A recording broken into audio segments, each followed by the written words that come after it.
Rolling. Hello, welcome to The Jungle. I'm your host, Amberly Lobo. Today, we are getting a masterclass on how to chase down your dreams with a multi-award-winning Australian film director. We talk obstacles, rejection, throwing yourself into the deep end, cultivating confidence, surviving the creative industry, and his 25-year journey to turn his dreams into a reality. It's the one and only Marty Wilson. Welcome to the jungle with Amberly Lobo.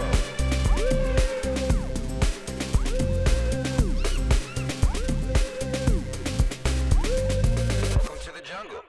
Marty Wilson, welcome to the jungle. Oh, it's great to be here. Look, I am so glad we're doing this. Firstly, because I'm obviously a big fan of your work. But secondly, I've never told you this before. I'm a very big fan of your voice. I feel like you have sexy Australian film director on lock. Can you say a few words? I don't know what to say to that. I mean, it's very, it's nice to hear that someone appreciates me outside of my directing. Look, you know what? You could pretty much talk rubbish today on the podcast, and just hearing that tone, I think, is going to be a real treat for our listeners. I'll do my best. Well, look, as background, you and I are both creatives working in Perth, which really is the mecca of all things showbiz in Australia. And of all places, we met at a cricket charity match. We were both on the same team, and I think both about as good as each other. How good was that day? Oh, it was a great day, and it was for a good cause, and there was some great people there, like David Janae and yourself, and it was a fun atmosphere, and it was a great way to actually get to know and meet people. Well, we have become really good friends, and I lean on you so much as a fountain of inspiration and for all your mantras and support in the industry. So no, I'm super grateful for you taking the time to sit down and chat today. I'm honoured to be here. Well, I want to start off. You are obviously a film director. You have recently had your first big feature with Universal. No big deal. If you guys haven't seen it, it's called Great White. But since then, you've been doing some incredible things. You've got so much in the pipeline. You've obviously recently also dropped Pieces, the feature, which we'll talk about a little bit later. But I guess in terms of a director, you have achieved something that so many film directors aspire for, but they never get, that big feature with someone like a Universal. And I think for me, like, one of the most amazing things about your story is it wasn't an overnight success. It took you 25 years to turn your dream into a reality. So I thought it'd be kind of cool for listeners if we talk a little bit about that 25-year journey, what you learnt along the way, how exactly you did it, and maybe starting at the beginning, because you got into film in an interesting way. Basically, you got really sick, right? Yeah, well, I went straight out of high school, and I was doing a commerce degree at Murdoch University. And I wasn't exactly setting the world on fire with a commerce degree, because it wasn't very exciting, and it wasn't something that, really I felt that I could have an impact or have something to say or give back to society. And so during that time, I was also working in a video shop, back when people had videos and you called it a video shop. It was a Jumbo Video in Bicton. So I was working and studying, and eventually it just ground me down, and I had chronic fatigue syndrome, which is where your body your biochemistry gets out of whack, and you feel like you're living with the flu every day of your life. So you get brain fog and your body aches, and you just don't feel like getting out of bed, which is basically, so I was only 20, 21, so I wasn't doing anything. I was stuck in bed. It was a pretty terrible time. So I thought, well, what am I going to do? And then I just started doing my own study into film and watch more of my favourite movies, because I love movies since I was a kid. And so bit by bit, I did a lot of work on film craft and camera angles. Yeah, when you say you were watching them, were you like taking notes on how they did them? Or? Yeah, I was taking notes, mental notes, watching scenes, looking at pacing, rhythm, camera. How does someone construct a scene with suspense? How do you best construct a scene where you've got great action? What's great drama? What's good storytelling? Obviously very young and naive in all of these elements. And you hadn't actually studied any film, right? I'd got towards the end of commerce and it wasn't working. So I started doing a communications degree at Murdoch, where you did film units. And suddenly I went from fairly average grades to much better grades. So there was something in it, obviously. So I was following my passion, and so it just started to go from there. And then I combined that with, I'd go to university, go home, study, just lie down and relax, and then that's all I basically did was study, go home. That's all the energy I had. How many films do you reckon you watched in this period? Was it like a lot? Hundreds of movies over and over again, just to try and get them to seep into my brain, because sometimes it's not easy when your brain is full of fog.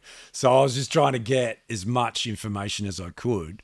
So, and that did help me in the long run, because it gave me a lot of confidence, because I felt that no one else at 2021 is doing this, because they'd be out, having fun. Was there one movie that you remember watching where you were like, I want to be a film director? Yes. Yeah, what was that? It's a movie called The Original Magnificent Seven, and I loved that movie since I was about 5. So when I watched that film, I was like, man, this is amazing. And then there's other movies, or entertainment type westerns and war films that used to be shown in Perth on Saturday afternoon. So that's the movies you watched, and that's the movies I loved.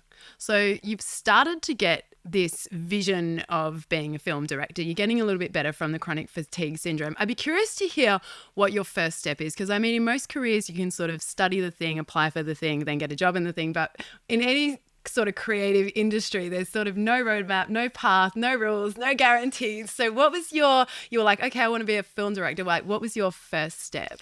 Well, you're right, there's no nice apprenticeship. No. From a mining company, go, hey, come up and be a boilermaker. Yeah. And so there's a genuine path that you can follow. So I just was looking around, and there was running jobs on films. There was a film made here called Under Lighthouse Dancing, and that's where they shot a film on Rottnest Island and built a whole house there. And I was the runner, so I'd drive around Jack Thompson and Naomi Watts and Jackie McKenzie around this island, and probably was the worst runner ever recorded in the history of film, I reckon. But it gave you a taste. And it gave me a taste of the workings of a film set, some things of what not to do, and so it was an early taste, yeah.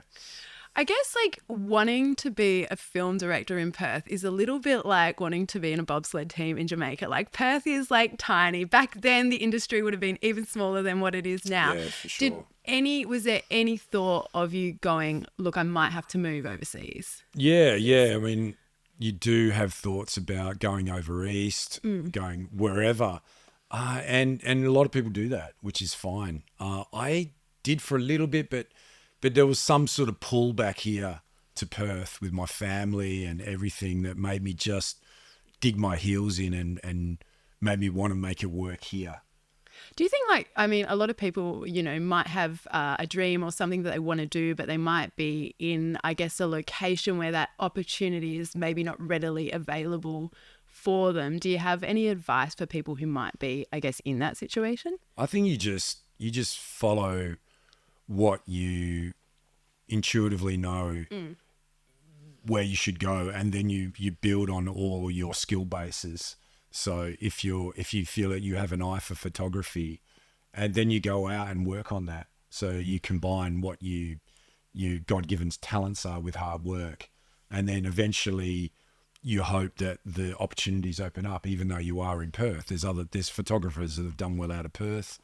You would have heard of them, and there's other musicians like we are here with Cav now. So there are opportunities out there, but I think if you follow your path, doors might open that you didn't expect were going to be there, So that's Joseph Campbell, who wrote a book called A Hero with 1,000 Faces. He had a saying in that book, follow your bliss and the doors will open for you.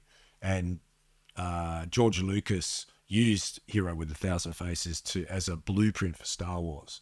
So it's a mythical journey of archetypes and so that applies to filmmaking and storytelling. So he was a very wise man. So I had that mantra early on. My mum gave me this book, and I went, if I'm going to follow this artistic path, then I'm going to have a lot of,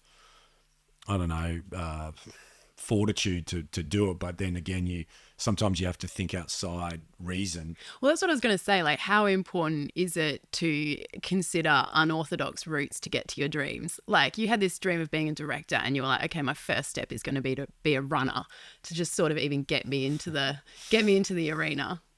Yeah, you just want to be around people that are in that field so you can get a feel for it and go, okay, where do I fit in this world and how can I get there? And there's more opportunities in a sense for people now in filmmaking because the gear is affordable and editing is affordable. No longer do you have to shoot on 35mm. The hardest thing in filmmaking is storytelling, is the script and then the acting, and that takes, I think, a long time to master those crafts. So you've got this vision, you got a job as a runner. When were what were the next big milestone moments that sort of like stepped you towards the director? So the great thing in Perth at the time in the late 90s, early 2000s was the advertising industry. So there was a competition in 97 for, that was called the Arena Channel, which is now Foxtel. And it was about a series of 20 short films that were being commissioned through the Arena Channel and a production company in Perth. They put it out to directors, and I won one of those movies, a short film, and I shot that. And the production company at the time that was part of all this, Monster with Two Toes, was a very high-end production company in Perth doing commercials. They had two 35mm cameras, and they selected me from the 20 directors to start directing commercials for them. So I did one very small one for the art gallery and one for SciTech, and both those ads won awards. And that was the impetus for me to become a director in TV commercials. So I learned a lot and have done hundreds and hundreds of ads where I'm on set, I'm directing actors, I'm using cameras, I'm using all the tools that you would on a drama, on a feature film or whatever. So I was practicing a lot. Did you have at the back of your mind when you were doing, say, like these TV ads and commercials that you still wanted to do the feature? So this was just a step to it? Was that still very much the dream? It was the number one. Or every time I was doing it, it was my number one goal was to make movies. So, but I had to do something to keep me going. And it takes so long to get features off the ground. They cost money and time. Oh, it's like a miracle that anything gets made. It's a miracle that anything gets made. And also the biggest barrier for film directors is they don't like to give movies to first-time directors. Yeah. So you have to, that took me a long time. Oh, you've never directed before. As a feature, you might have done hundreds of ads and all these things. No one cares. Yeah. So when was your first little film that you directed for yourself? It would have been during the late 90s when I was doing Super 8 competitions and funny little films like that. Yeah. And I was doing a lot of directing, acting classes and making little shorts in that, practicing working with actors and doing all these things. And then I did a film for SBS and Showtime called Roll, which was a funded movie, a 50-minute Family Matters movie through Screen West. And that was in 2003, 2004. And then, but that still wasn't a feature. No, okay. So yeah. Could you maybe just clarify for people who don't understand the difference between what a feature is versus something that isn't a feature? Well, a feature film is generally something above 75 minutes. Okay, yeah. You know, and it can be 2 hours, 3 hours. But, it's usually 75, from my experience, 75 minutes and above. So all the time that you're working on the TV commercials, are you in the background pitching to shoot film? I'm trying. I'm working with writers, working with people, trying to convince them that I'm a worthy person. Oh, that would have been the worst. So that just took years and years and years. Life is a jungle. I think that's one of the things I find so amazing about you, because, it was a 25-plus year process, right? So in that time, I'm guessing you got your fair share of, no's and doors slammed in your face, and you still kept going.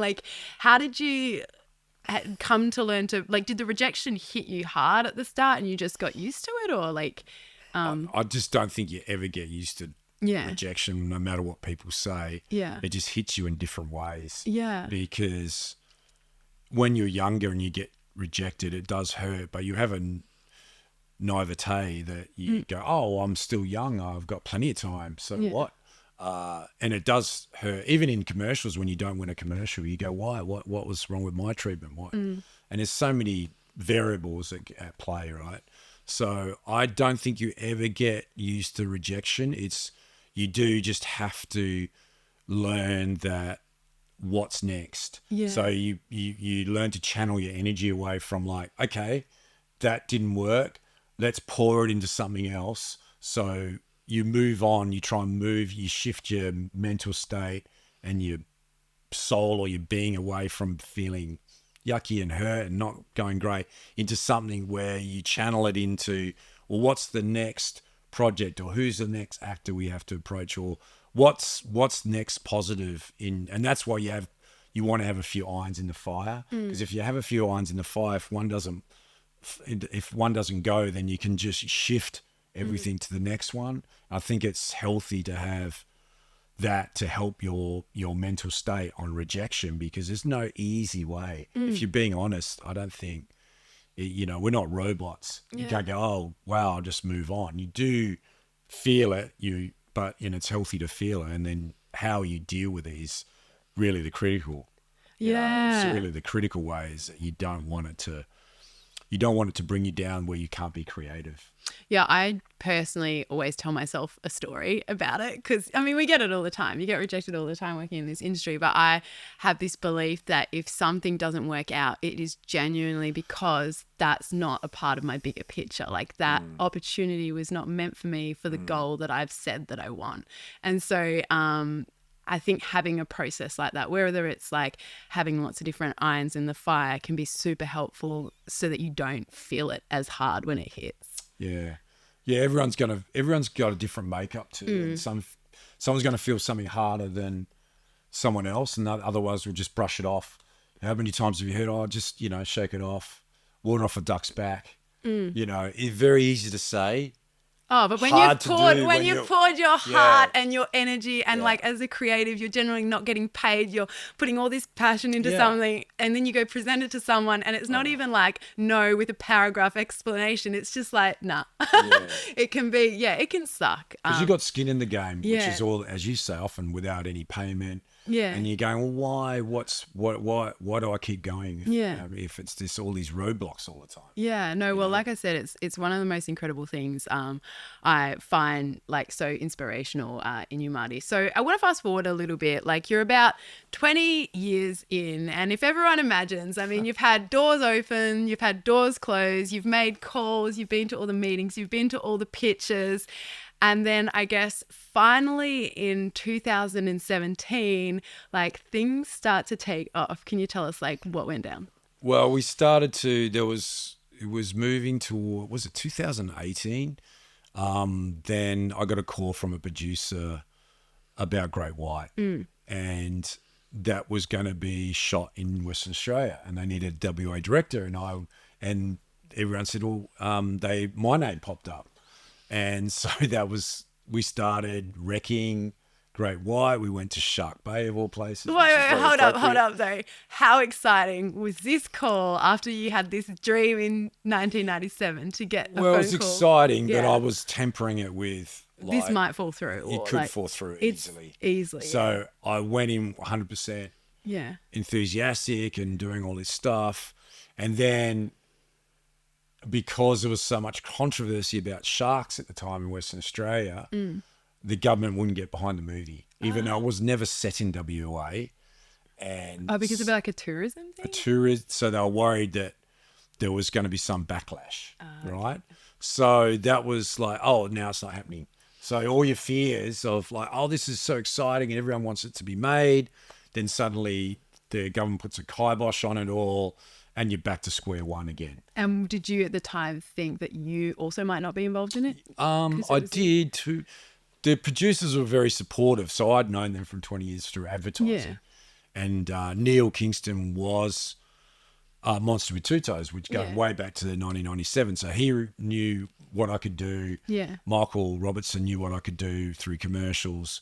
And they respected commercials directors. Yeah. It wasn't like they were drama guys thinking, no, these guys are just, they can shoot a a cardboard box and make it look good. So they then shifted the movie to Queensland, and they had no need to keep me on, because they would have gone, oh, let's just use a Queensland director, but they kept me on, to their credit, because they knew that I would, I'd been putting so much into it.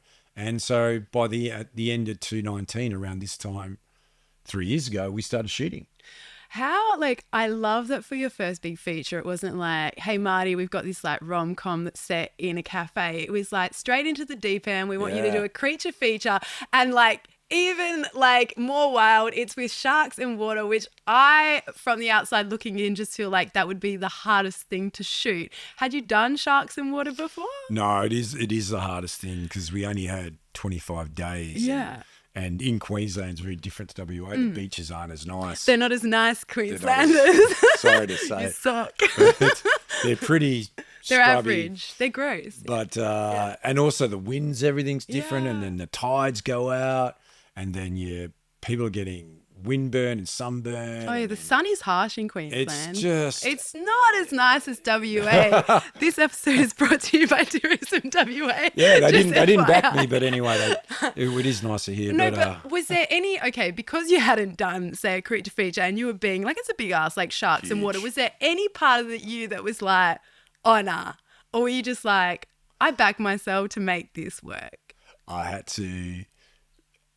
was obviously wasn't sure how it was all going to turn out. Yeah, okay. Because there's so many unknowns, because you got a mechanical shark, you got a CG shark, you got other elements, and so I had to back myself. The hardest thing was, of course, I'm going to a whole new place with people I don't know, and I'm supposed to be the guy that they all knows everything, knows and talks and can be leading everyone. Yeah. So it was scary from that point of view, that I had to look like I was confident, and dealing with American actors, and dealing with the conditions. They were very difficult, because if the tides go out and the winds comes in that you can't shoot, you may lose 2 hours a day.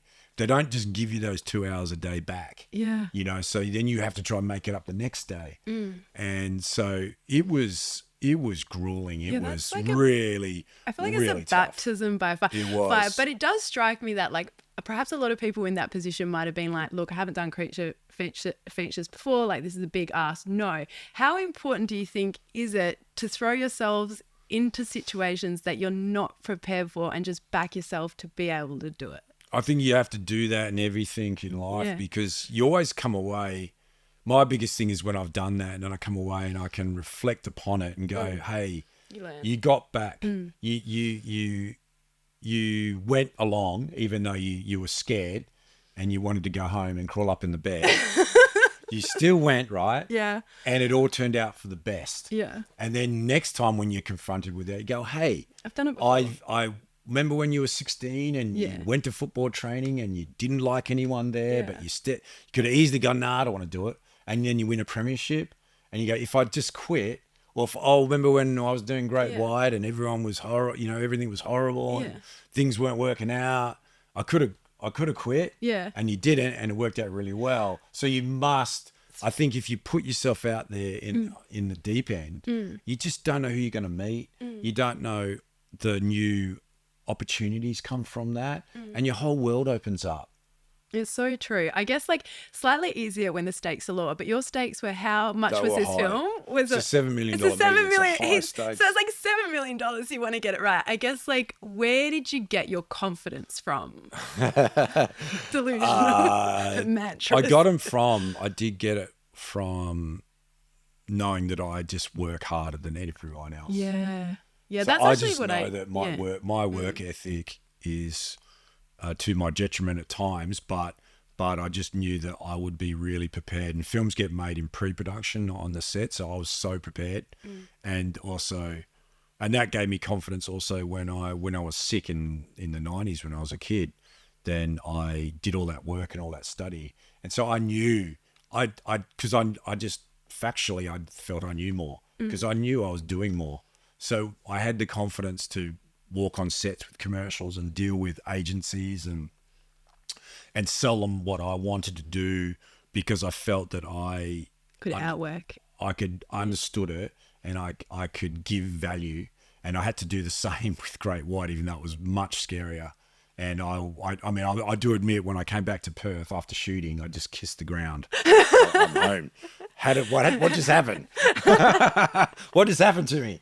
I made it. And the last day when we were coming back on the ferry, and I was just sitting there going, and I would have kept shooting, but they stop you from shooting because you're going over time. Yeah. But I knew I had it in the can, and I was like, oh, this is it, where I don't have to wake up tomorrow and go, shit, what am I doing today? Yeah.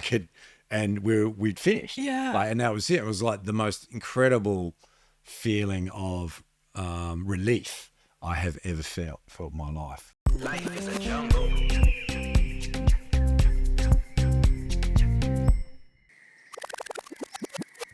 Stop the podcast. I just wanted to hit pause for a second and thank sponsor of the show and friend of the show, American Apparel. I am an OG American Apparel fan, so it was so cool to have them on board. The brand is back, it has relaunched, and if you're a fan of extreme comfort and just an all-round good fit, you need to get yourself into some of that American Apparel. They are also sustainable and ethically sourced, which we love. So what are you waiting for? Treat yourself today. Visit americanapparel.com.au. Okay, resume podcast. Well, you said the films are made in that development production phase. So what did that look like, say, 2017, 2018 or whatever you started Great White? Like, what is that? What does that involve for you? It's just storyboarding and trying to work out where to shoot and working on the script and trying to get the script so it's can be believably shot, like, because there's some things in water and, you go, oh, look, if you had 80 million, yes, that's doable. But if you don't have 80 million, how do you do it? So I worked very closely with the writer for ages on the script. Wow. To the point where we became good friends. And he's a very well-known producer who has my next film, and I co-wrote that with him. So, you know what I mean? That's the opportunity of meeting someone. I didn't know this big writer and producer was, I didn't know how they even go about that first conversation. But when I rang him, we were like friends from the moment we started talking. But I wouldn't have known that until I started. I was like, oh, how's this going to go? I mean, I'm some guy from Perth that people don't know anything about. So you're thinking, Now, you mentioned it was a 25-day shoot. Is that a tight time? Oh, it sounds tiny. It's tight for, like, if you were shooting a rom-com in a deli. Let alone shooting people out in the open, in water with tides, with everything that could go possibly. If someone gets stung, and one actor did, they're off the set for 2 hours, so you can't shoot them. I can't even so I had to shoot shark fins, which was crazy, for 2 hours. Oh, because they were off set. Well, I had to shoot something. Yeah. And that was the interesting as well. So you're just doing everything you can just to go, okay, what can we do? As a director, do you do some kind of risk assessment before where you're like, okay, if they get stung, I will shoot shots of fins, or you're just like on the day, on the day you go, what can I shoot? Quick, the sun. get the guy, who's got the old, like shark fin on a stick, basically. Oh, is that what it was? And push it around and see if you can make that look any good.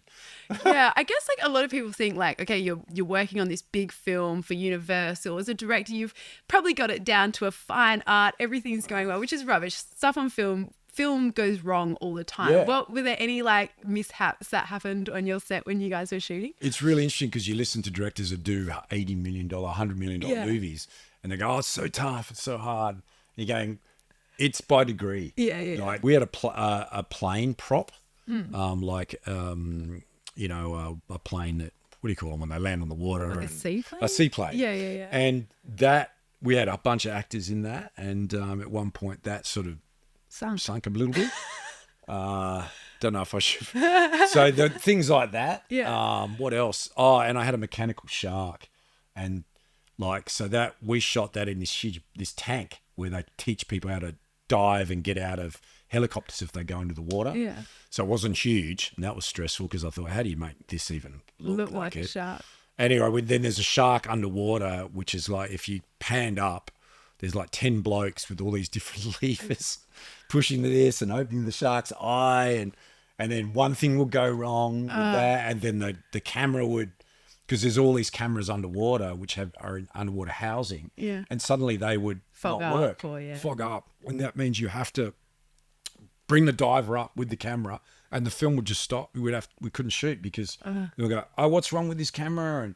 And other times I was shooting in like, we had this sort of makeshift studio, and it's where the underwater tank was, where not underwater, but it was a tank where we could shoot all the night scenes of them on the sea, and it was in this shed which was boiling.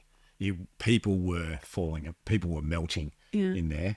And because I was from Perth, I was like, oh, it's dry heat. What's wrong with you people? But let's keep going. What's wrong?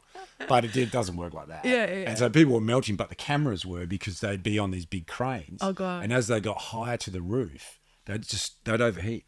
And they'd stop working, and then so you couldn't shoot it. Oh, my goodness. They'd be putting ice packs on the cameras. Oh, my gosh. Yeah. Well, and I'll be just sitting around going, and people would be going, well, like this. And I go, well, I can't do anything. because when you say it's 25 days, just to be really clear to audiences, you don't get, can we have an extra 3 or 4 days? No. So if you lose time, that's why Marty's saying here to shoot random shark fins or stuff.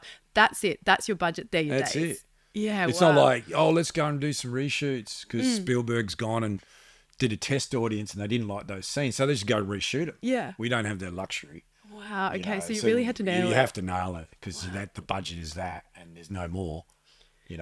Well, so you get back, you edit this thing, and then it's finally time for it to go out and premiere. Like, what was that feeling like, seeing it on the big screen? Oh, it was great, but unfortunately it did all happen during COVID. Oh. So I was editing 2020 when COVID was really at its worst. And of course, we were sort of sheltered in Perth, so I could still work with the editor and sound designer and the composer Tim Count. So myself and Laurie Sylvestrin was the editor, and so we could meet, and we had a lot of fun editing it. But then 2021 it comes out, and the world is still very much in the grip. So all the cinemas are down. So that was a blow. But it did really well in the States, and then it was sold to huge streaming service over there, which was they've just called Shudder, and it's a big horror streaming service. And then it came here on Amazon Prime, and then went to Netflix. It was top 5 in Netflix when it came out. So yes, we would have liked to have been at cinema, but none of the chains were all closed. Yeah. So that was a bit of a bummer. And I would have been in America, going to all these different things, meeting different people. So that was a little bit of a downer. So. I mean, you didn't go to America, but you did tell me you walked into JB Hi-Fi and had a bit of a moment. No, because in JB Hi-Fi, they did these huge, big installations of Great White, and it was everywhere, and posters and DVDs and Blu-rays. And I thought, I want one of those, because That would have been my just name's all over this. so cool. So I went into JB Hi-Fi, I think in Joondalup or somewhere, and I said, oh, hey, I'm the director of this movie, and do you ever give away all these things? And they just didn't believe it. And then I had to show them that there's my name. My name's on all the things, and I pulled my thing out, and they went, oh, and I got a whole bunch of stuff from those guys. So that was cool, because I usually don't get people in Perth who are directors that walk into their store. How, much relief, or what was that feeling like when you've had this dream in 1997, 25 plus years later, you finally got your feature film out there with Universal, which is absolutely massive. How did you feel at that point? Well, you just know it's going to be. I knew it was going to be tough, so I wasn't really. I was like, okay, get it done, and then I was trying to think of what to do next, because because you can easily just go and plateau again. Life is a jungle. Well, speaking of what to do next, I have had the privilege to come down and see your latest feature, Pieces, which is absolutely incredible. I'm doing a lot of work in the mental health space at the moment, and the film is all about mental health. Can you tell everyone a little bit about that? Well, Pieces was a film about a art therapy class, and it has different people that are living with mental illness, different types of illnesses, that go to the class. And it's all about a pseudo documentary feature film where we really examine these people's lives and also the carers, and it works towards a big dance piece at the end. So it's like a thriller, but it really examines, what it's like to live with a certain illness, but without putting a label on it. So we don't know what this person is going through. It's up to the audience to decide what's going on. And so this movie was commissioned by a non-for-profit organisation called Helping Minds, who are an amazing organisation that help a lot of people that are carers, and they provide services, and also people going through challenges. So, and I'd done a lot of corporate work for these guys. And then I just out of the blue said, why don't you make a movie? It's honestly so good. Like, you guys have got to check it out. One of the things that I just can't believe when I watch it is the budget that you guys shot it on. A lot of young directors might be tuned in, and working on a tight budget for something is something they could probably relate to. Like, what advice can you give to them about trying to get a film done on a tight budget? Well, I think you write the script to a condensed location, and a location that you can use lots of different rooms that appear as a different house or a different location, which is what we had. We had the building in UWA, which used to be the old Black Swan building in Tidelands there, and on Broadway, and so we were in there for pretty much 5 days, and so nearly every room we used. So I was shooting 13-hour days, so I could go from this room to that next room, and then that room to the next room. Wow. And then everyone was very well rehearsed.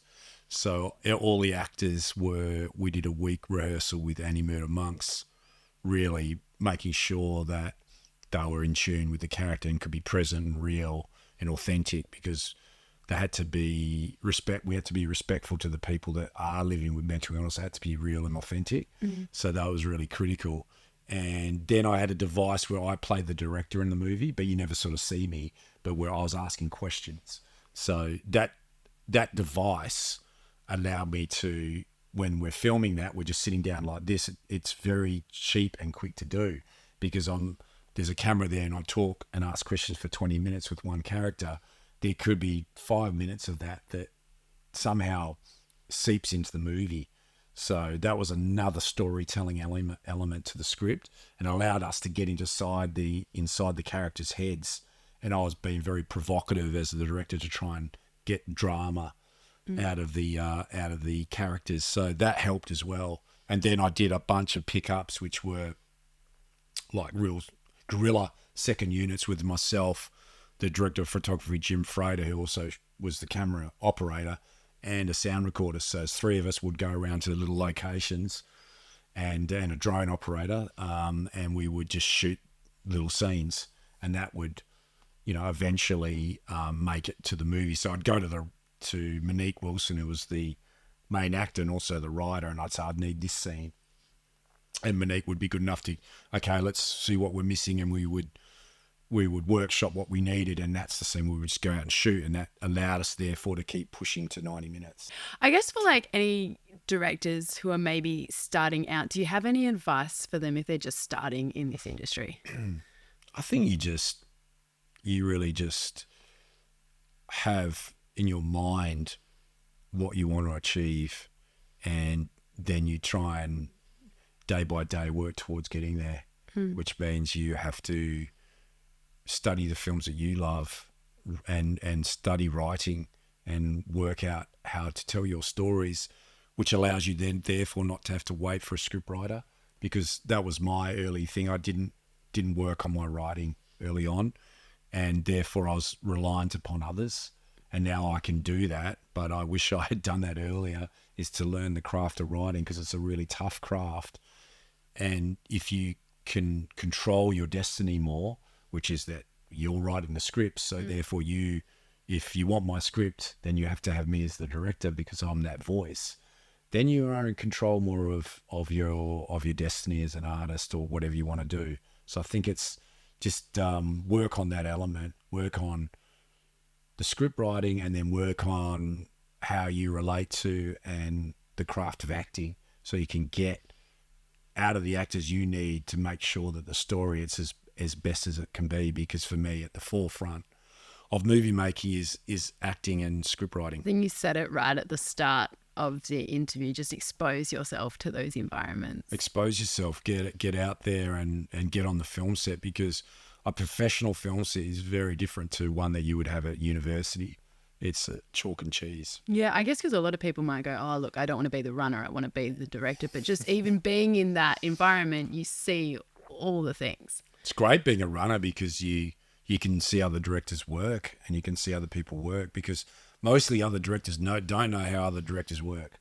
I mean, if you're an actor, you're on so many different sets, or you're a cameraman or something, you're working with different directors, you're working with different artists on that film set. So you're picking up, oh, geez, I like what that person's doing.